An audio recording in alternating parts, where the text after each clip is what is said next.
starts with the idea. And the idea, the biggest thing we can say about the idea is to work on problems that matter. Everyday problems, things that people use every day. That's why I have the toothbrush and the toothpaste here. Because there are things that you want, but the nice thing about an everyday problem is it gives you the opportunity to have a really big positive impact on your users' lives.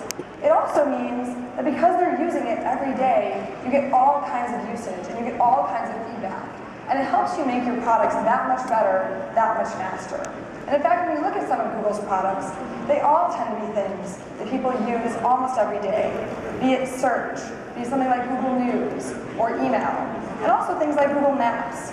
I worked on Google Search for about 10 years in the middle of my career at Google, and I moved over to working on location, maps and local last October. And one of the reasons I felt compelled to do that was because I noticed more and more that there was something happening in the location space, happening around mobile phones, and in fact they can actually help you understand where you are and personalize based on that. And more people are using maps every day. How many people use maps today to get here to the conference? A lot. And so when we look at these types of problems, these are the types of problems that ultimately scale and offer all kinds of opportunities for innovations, for add-ons, for features.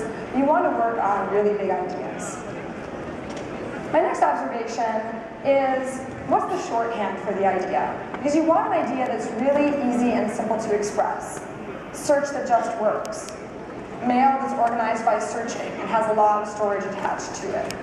Maps on your phone that personalize to you based on where you are. These kinds of short and easy to express ideas. And you want that because it basically means if you can express it in those types of broad stroke terms, it's a big idea and you're going to be able to build onto that. The other nice property it has is it means that you'll also get some amount of viral growth because it means your users can express what this is about and how it works in a simple and easy way. That also helps you ultimately scale over time. The next point is probably the most important, which is building a great team. So I call this "You're brilliant, we're hiring." I saw this, this isn't actually a Google phrase, this is something I saw on a flyer when I was at Stanford, and I borrowed it. The interesting thing is that we once ran a competition with our ads to see which taglines got clicked on the most if we ran ads for the Google job page. And "You're brilliant, we're hiring" worked, which I think is always so funny because people see this idea that there's a link on the page and people are like, "I'm brilliant, click." But I do think that having a great team, having really smart people, is something that's really important. It helps you build on your ideas, it makes everyone at the company better because everyone's challenging each other, and over time, it's what really keeps people motivated. A lot of people say, to me, why Google for 12 years? And for me, it's all about the team. It's all about the people that I get to work with every day.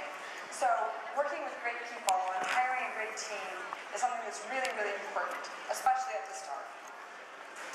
250. So I thought I would throw in some interesting numbers here. So 250 is the number of all-nighters I pulled during my first 5 years at Google. So basically, for the first 5 years I was at Google, I pulled an all-nighter every week, sometimes twice a week.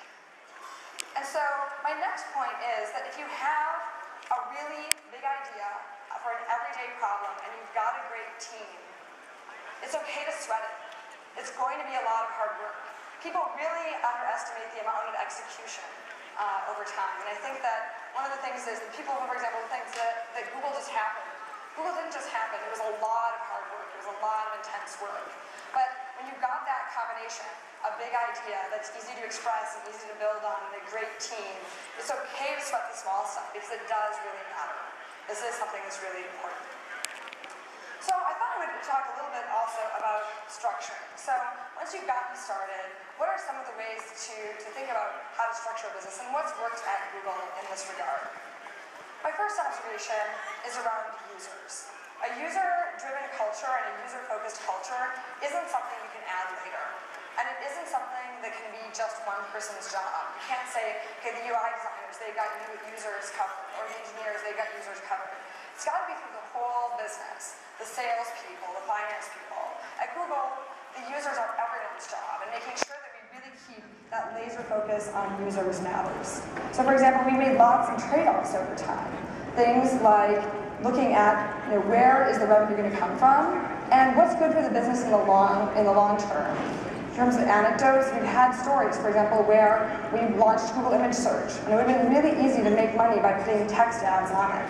But we ran a test, and the ads weren't that great, and they weren't that great for the user experience. And we basically said, you know what, even though this is something that could make us something like $40 million a year at that time,